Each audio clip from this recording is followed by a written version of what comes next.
ArteSul trabalha há mais de 10 anos inovando e apresentando sempre o melhor quando o assunto é comunicação visual. São muitas variedades em placas, banners, toldos, adesivos e plotagens, entre outros. Tudo com exclusividade e para deixar com a sua cara. ArteSul Comunicação Visual, em São Lugero. Fone 3657-1289.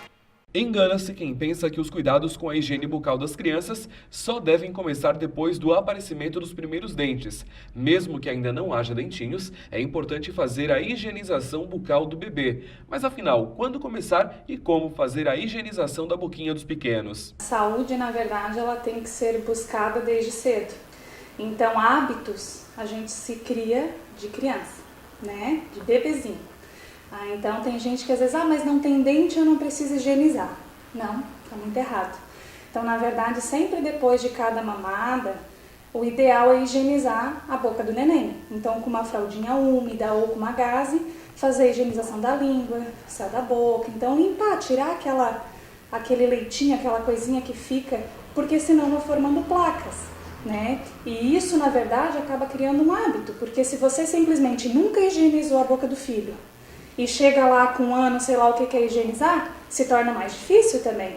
Então, na verdade, esses hábitos a gente cria desde muito pequenininho, então desde quando o bebê nasce mesmo. De acordo com as especialistas, com o aparecimento dos primeiros dentes, a criança começa a colocar objetos na boca com mais frequência e tende a ficar irritada por causa do desconforto provocado pela erupção dos dentinhos.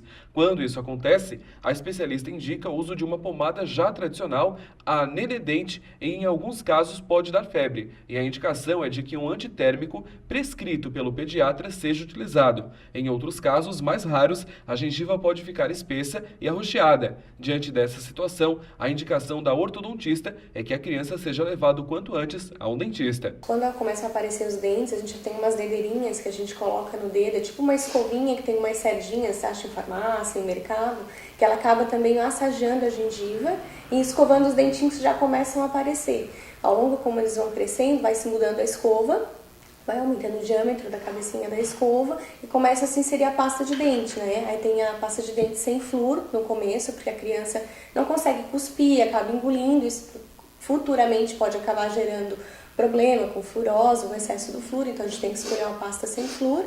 E de acordo com a criança vai crescendo, tem as escovas para as faixas etárias, né?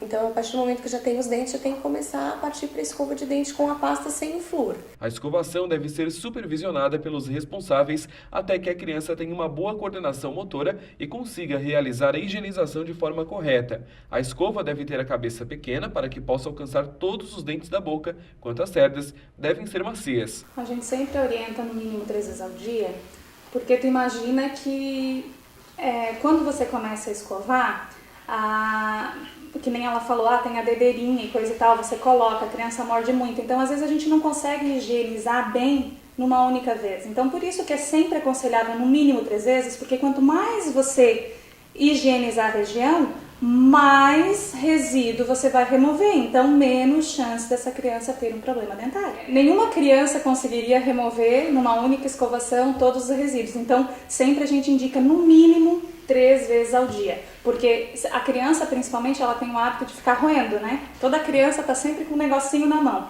Então se você não escovar no mínimo 3 vezes ao dia, né, que o ideal seria após todas as refeições, né? Então, imagina, essa criança sempre vai estar com resto de alimento na boca. E se cair um dente? Acidentes podem acontecer, ainda mais com as crianças que têm energia de sobra. Se por algum motivo a criança perder um dente de forma não natural e se o dente for de leite, o ideal é procurar um dentista. É muito comum, às vezes o pai chega aqui e diz assim, mas já é permanente? Não, é de leite, mãe. Não, mas então eu não vou gastar. As pessoas acham que por ser de leite, não há necessidade de tratar. E pelo contrário, o dente de leite ele chega a doer tão quanto um dente permanente. E as pessoas às vezes não têm essa consciência.